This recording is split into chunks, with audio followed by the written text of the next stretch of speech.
At the airport, my daughter looked me straight in the eye and said, "You're flying economy, and we're flying business class. I don't want you sitting with us." I just nodded. She had no idea I'd paid for every single ticket. My name's Timothy Richardson. I'm 63, and I thought I knew what family meant. Turns out I was wrong about a lot of things. Let me back up and tell you how I got to that moment at SeaTac Airport, standing there like some fool while my own daughter treated me like an embarrassing relative she'd rather not acknowledge. I'm a retired Boeing engineer, worked there for 35 years building aircraft that kept people safe in the sky. My wife Dorothy and we saved every penny, invested smart, built something solid to pass down to our daughter Jessica. When Dorothy died 3 years ago from cancer, and I figured Jessica would be my anchor in this world. Should have known better. It started small, like these things always do.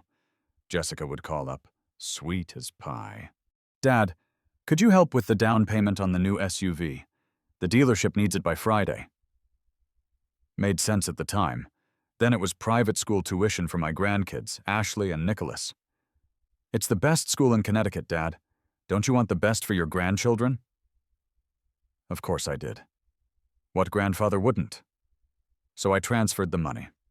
15,000 here, 25,000 there. Jessica always promised to pay me back when Anthony's bonus came through. Anthony's her husband, works in sales at some tech company. Seemed like they were doing well enough, but the bonus never materialized, and the requests kept coming. I told myself I was being useful, needed. Hell, I'd spent 35 years solving problems with precision and logic. This was just another problem to solve, right? Help my family get ahead. When Jessica invited me for Christmas in Hartford, I was thrilled. Hadn't seen the grandkids in months. I booked my flight right away, economy class like always. Never was one for throwing money around. That's how Dorothy and I built what we had. Careful spending, smart investments, living below our means. Then Jessica called back. "Actually, Dad, we're all flying to Aspen for the holidays. Anthony booked us a chalet. You should come. I'll text you the flight details."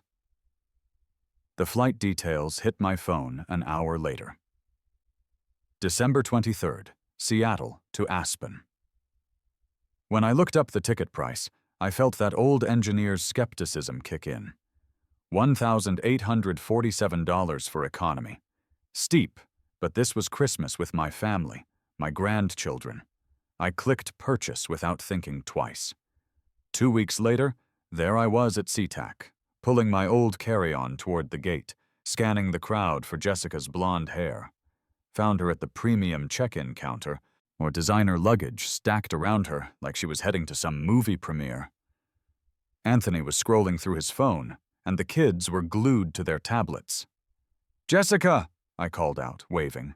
She turned, and I caught that look. You know the one. When you show up somewhere you're not really wanted, but nobody wants to say it outright. She whispered something to Anthony, then walked over. "Dad, you made it." "Wouldn't miss it for the world, honey. Can't wait to spend Christmas with you all." She glanced back at Anthony, then stepped closer. "Listen, there's been a situation with the seating. Anthony's company only covered 3 business class tickets. We tried to get you upgraded, but..." She shrugged, like the universe itself had conspired against me. My stomach dropped. "Oh, that's fine, sweetheart. I'm perfectly comfortable in economy, just happy to be spending the holiday with family." Jessica looked back at Anthony again. He was watching us now with this expression I couldn't quite read. She stepped even closer, just dropping her voice. "The thing is, Dad, you're flying economy and we're in business class. I don't want you sitting with us. It would be awkward. You understand, right?" Right there in the middle of the terminal, with people rushing past and announcements echoing overhead, my own daughter was telling me I wasn't good enough to sit with her family. "You don't want me sitting with you," I repeated slowly, making sure I heard right. "It's not personal, Dad. The business class cabin is small, and we want to relax as a family. You get it." I nodded. What else could I do? Make a scene in the middle of the airport? She She patted my shoulder like I was some old family dog and walked back to her family. I watched her lean down to kiss Ashley's head, watched her laugh at something Anthony said. What she didn't know, what none of them knew, was that I'd paid for all 4 of their business class tickets.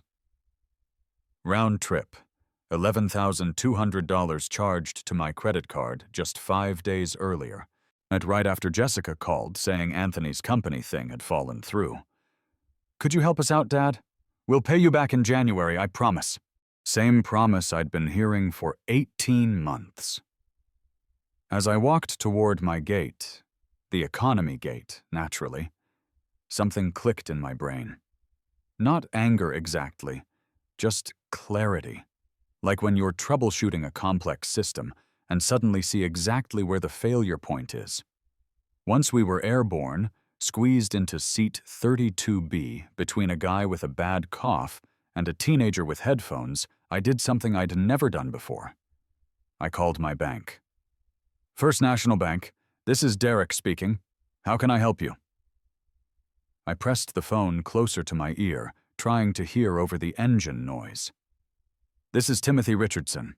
I need to review my account transactions for the past 18 months. After the security questions, Derek came back on. "What specifically are you looking for, Mr. Richardson?" "All transfers over $5,000. Can you email me a detailed statement?" "Absolutely, sir. I'm showing quite a few large transfers. The statement will be comprehensive." While Derek typed away, I stared at the seat back in front of me. When had it started? Not just the money requests. Those had always been there in small amounts. But when had I become someone my own daughter was ashamed to sit next to? The email came through an hour later. I opened it on my phone, and my breath caught. $187,450. In 18 months, I'd transferred $187,450 to Jessica's account. I scrolled through the list, each transaction bringing back a memory. $22,000. "Dad, we need a new roof. The inspector says it's urgent." $15,000. "Ashley needs braces. The orthodontist wants payment up front." $8,500. "Nicholas made the travel soccer team. Equipment and fees." $35,000. "We're redoing the kitchen. You'll love it when you visit." And the recent one, $11,200 for these very plane tickets. I opened Facebook and checked Jessica's page. There was a photo from 2 weeks ago. Jessica and Anthony at some charity gala, her in a dress that looked like it cost more than most people make in a month. Another photo showed the family in front of a new Mercedes SUV. "Finally upgraded," the caption read. They weren't struggling. They were living high on my money while treating me like some embarrassing relative. I closed my phone and sat in the darkness of that tiny rental bedroom in Aspen. The smallest room, naturally, while Jessica and Anthony took the master suite. The numbers kept running through my head. $187,450. That was more than 3 years of my Boeing pension. I opened my laptop and started a new spreadsheet. Old habits die hard. When you're an engineer, you document everything. As I titled it, "Financial Transfers, Jessica Richardson," and began listing every transaction. Every broken promise to pay me back, every emergency that turned out to be a luxury purchase. By 2 a.m., I had a complete record and something else. A plan. Back home in Seattle, I had a workshop in my garage where I'd been restoring a 1967 Mustang. Dorothy used to joke that I could fix anything with the right tools and enough patience. Well, this was just another problem that needed fixing, and I had the tools. Documentation, legal advice, and about 30 years of dealing with complex engineering problems. Christmas morning was awkward as hell. Jessica handed me a $15 candle from some discount store while showing off the Cartier bracelet Anthony had given her. The kids opened presents that cost more than most families spend on rent. Nobody asked how I was doing. Nobody mentioned it was my first Christmas without Dorothy. Boxing Day, Jessica casually mentioned needing just a small loan of $8,000 for property taxes. And same old song. I flew home December 27th. First thing I did was call my old Boeing buddy, Rick Anderson. Rick and I had worked side by side for 20 years before he retired to start his own consulting business. If anyone would give me straight talk, it was Rick. "Tim, what's eating you? You sound like someone stole your toolbox." I told him everything. The money, the airport, the whole mess. Rick listened without interrupting. One of the things I always respected about the guy. "Jesus, Tim, $187,000? That's not family helping family, that's systematic theft." "She's my daughter, Rick." "So?" "My brother borrowed $500 from me 10 years ago, and I'm still waiting for it back. Blood doesn't give anyone the right to rob you blind." Monday morning, I was sitting in the office of Amanda Stevens, estate planning attorney. Rick had recommended her, said she'd helped him protect his assets when his ex-wife came sniffing around for more alimony. But I slid a folder across her desk. 37 pages of bank statements, highlighted transfers, and a timeline I'd constructed like I was diagnosing a system failure. "I need to protect my assets from my daughter," I told her straight out. Amanda read through everything with the kind of professional calm I appreciated. No drama, no fake sympathy, just facts and analysis. "Mr. Richardson, how much of this has been repaid?" "Zero, not a dime." She closed the folder. "Here's what we're going to do. First, we establish a revocable living trust. All your assets transfer in, but you maintain complete control. The assets are protected. Second, we draft a new will. Educational trusts for your grandchildren that mature at 25. The rest goes to charity. Jessica gets nothing she can access immediately." Made sense. Like changing the specifications on a design when you discover a critical flaw. "And how long will this take?" "Trust can be established within 2 weeks. Will revision immediately after. But Mr. Richardson, once you do this, your daughter will likely find out. Are you prepared for that confrontation?" I thought about that moment at the airport, about Christmas morning, about 30 years of getting up at 5 a.m. to go build airplanes while other people were still in bed. "I'm prepared." The paperwork was filed January 4th. By January 6th, my phone was ringing. "Dad, what the hell is going on?" Jessica's voice was pure fury. "I tried to access our joint account and it's gone. The bank says all your accounts have been restructured. Are you sick? Is this dementia?" There it was. When cornered, attack the victim's mental capacity. I'd seen this playbook before. Dorothy's brother tried the same thing when their father changed his will. "I'm perfectly healthy, Jessica. I've simply reorganized my finances." "Without telling me?" "Dad, I'm your daughter. I help you manage these things. You shouldn't be making major financial decisions without family input." "Family input?" I kept my voice level. "Engineers don't get emotional when troubleshooting." "Is that what you call it?" "Jessica, in the past 18 months, I've transferred over $187,000 to you.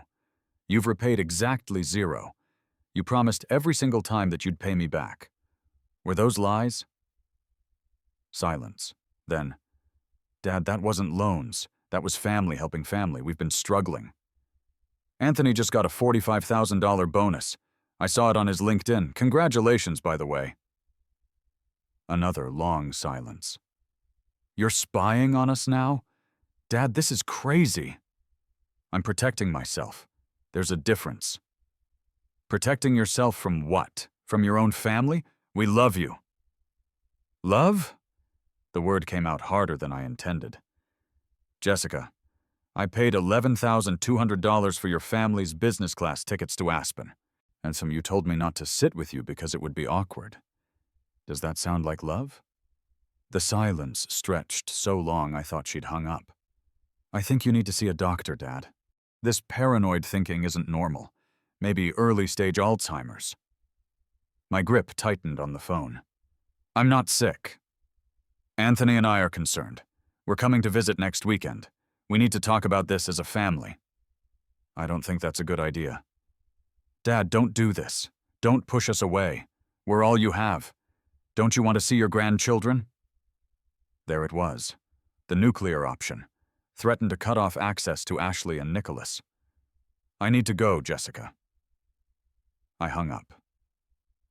Amanda called the next morning. Document everything from yesterday's call. If this escalates, we want a paper trail. Your daughter mentioned having you declared incompetent. If she can get a court to agree you're mentally unfit, she could petition for conservatorship. She can do that? She can try. That's why we're documenting everything. Stay sharp, mister. Miss Richardson. I spent the next few days in my workshop, working on the Mustang's engine. There's something about rebuilding a carburetor that clears your head. Remove the old parts, clean everything, reassemble with precision. Dorothy used to say, I thought better with my hands busy. Rick came by that Thursday evening, brought a couple of beers. We sat in my garage looking at the half-restored car. You doing okay with all this? Define okay. Tim, you know I went through something similar with my ex. The gaslighting, the threats, the whole victim playbook. It's textbook manipulation. She's not my ex-wife, Rick. She's my daughter. Makes it worse, not better. At least I chose to marry that woman. You didn't choose to have a daughter who sees you as a retirement plan. Rick was right. I'd spent 63 years believing that family meant something, that the people you love and support would love and support you back. That there were lines you just didn't cross. But Jessica had crossed them. Hell, she'd blown right past them like they didn't exist. Saturday morning, I was in the workshop replacing the Mustang's brake pads when I heard cars pulling up. Multiple cars. I walked to the front window and saw them arranging themselves on my porch like some kind of intervention squad. Jessica, Anthony, and the kids. Ashley was holding flowers. They'd brought the heavy artillery. This was going to be interesting. I opened the door. Jessica's smile was bright and fake as a politician's promise. Dad, we've been so worried. Ashley stepped forward with the bouquet. We miss you, Grandpa. I took the flowers and kissed her forehead. These kids had no idea they were being used as weapons. Thank you, sweetheart. These are beautiful. They filed into my living room. Anthony took my recliner without asking, the one Dorothy had given me for my 60th birthday, while Jessica pulled the kids close to her like human shields. So, Dad, Jessica began, we wanted to clear the air before this court thing goes any further. Court thing? Anthony leaned forward in my chair. We're not actually trying to have you declared incompetent. That was just our attorney being overzealous. We want to resolve this as a family. What are you proposing? Simple. Jessica's voice took on that rehearsed quality I'd heard so many times before. Drop the financial restructuring. Put things back the way they were. Then we all forget this ugliness and move forward. And the money you've already taken? Jessica waved her hand like she was shooing away a fly. Water under the bridge. Family doesn't keep score. So you're not planning to repay any of the $187,000? Anthony's mask slipped a little. His jaw tightened.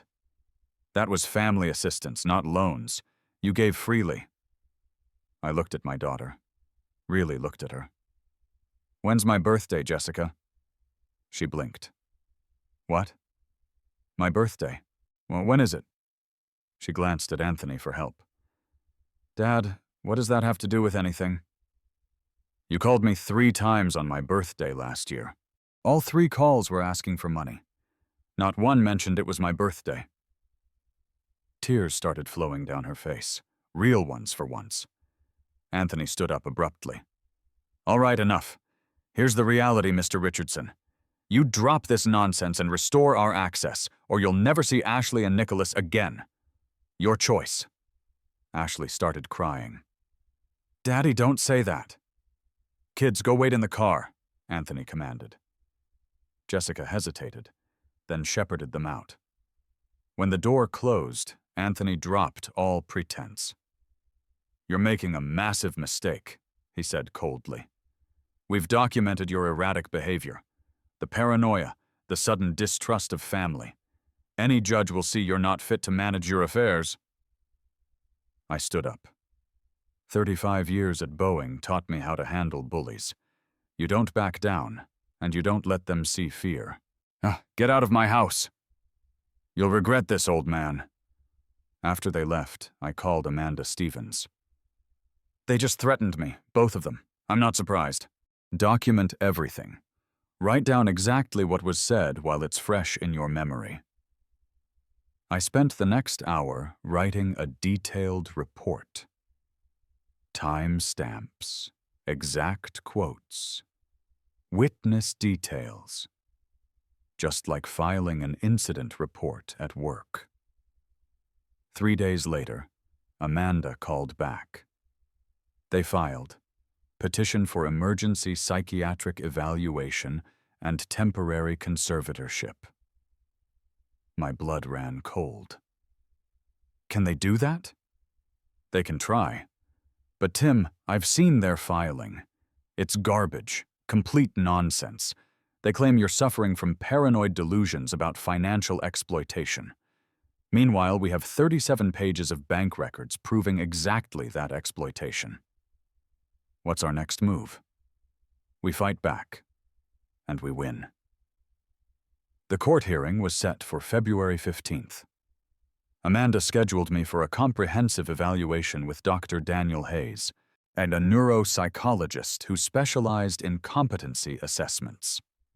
4 hours of tests, memory, cognitive function, decision-making capacity.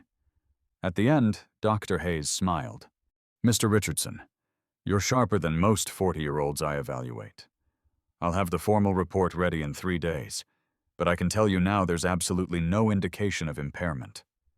Meanwhile, Amanda's team was busy. They subpoenaed Jessica and Anthony's financial records. 3 years of bank statements, credit card bills, tax returns. When the documents arrived, the picture got even clearer. "Tim, look at this," Amanda said during our prep meeting. On Anthony's salary of $285,000, they're spending $2,500 a month on restaurants alone. Their credit card statements read like a shopping spree. Designer clothes, expensive vacations, country club memberships. This isn't a family in distress. This is a family living high on someone else's dime. We spent hours preparing my testimony. Amanda coached me to stick to facts, stay calm, and let the evidence speak. "Remember, you're an engineer," she said. "You deal in specifications, measurements, documented proof. Trust that training." The night before court, Rick Anderson came by with Chinese takeout. We ate in my workshop, surrounded by Mustang parts and hand tools. "You nervous?" "Should be, I guess. But mostly I'm just tired of this whole mess." "Tim, I've known you for 25 years. You're the most methodical, logical guy I know. If anyone can handle this, it's you." "What if I lose?" "You won't, because you're fighting for something bigger than money. You're fighting for the right to have boundaries, to say no when family tries to exploit you." Rick was right. This wasn't about the $187,000 anymore. That money was gone, and I'd accepted that. This was about respect, about teaching my daughter and grandchildren that you don't treat people like ATMs, especially not your own father. The morning of February 15th, and I put on my best suit, the one I'd worn to Dorothy's funeral, and drove to the King County Courthouse. Amanda was waiting with her paralegal and a box of evidence that could choke a horse. "Ready?" she asked. I thought about Dorothy, about those 35 years building aircraft that kept people safe, about teaching my kids right from wrong, about that moment at SeaTac Airport when my own daughter told me I wasn't good enough to sit with her family. "Let's do this." The courtroom was smaller than I'd expected. Judge Rachel Thompson entered, a sharp-eyed woman in her 60s who looked like she'd seen every scam in the book. Jessica and Anthony sat with their attorney, some slick guy named Richard Miller. Jessica wouldn't look at me. Anthony stared straight ahead. "We're here for the matter of Richardson versus Richardson," Judge Thompson announced. "Petition for emergency psychiatric evaluation and conservatorship.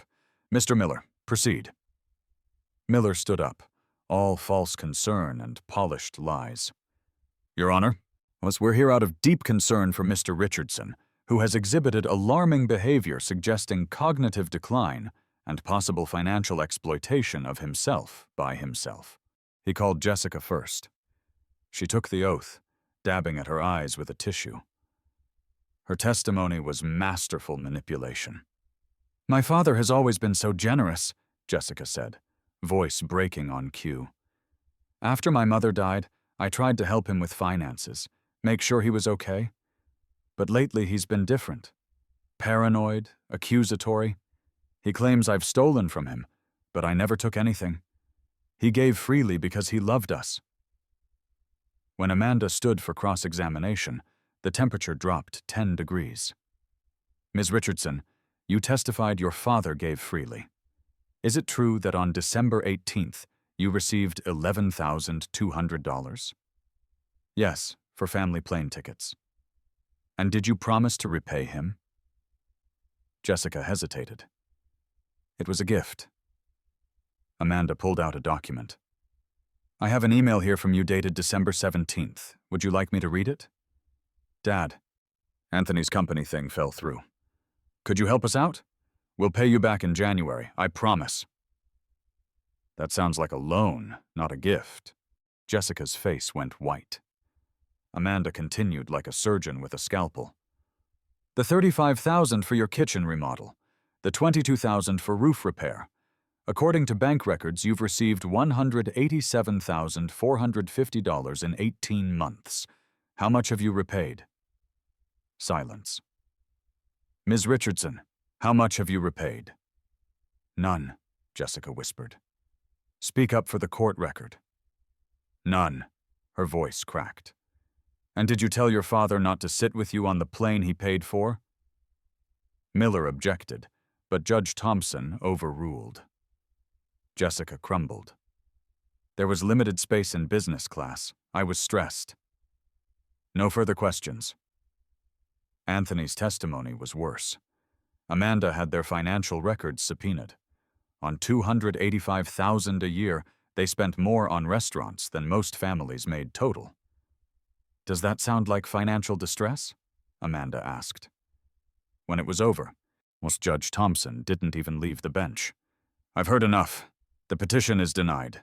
Mr. Richardson is clearly of sound mind and has every right to manage his finances. Furthermore, I'm deeply troubled by what appears to be systematic financial exploitation. Ms. Richardson, Mr. Anthony Richardson, you should be ashamed." Outside the courthouse, Jessica tried to approach me. "Dad, please, we can fix this."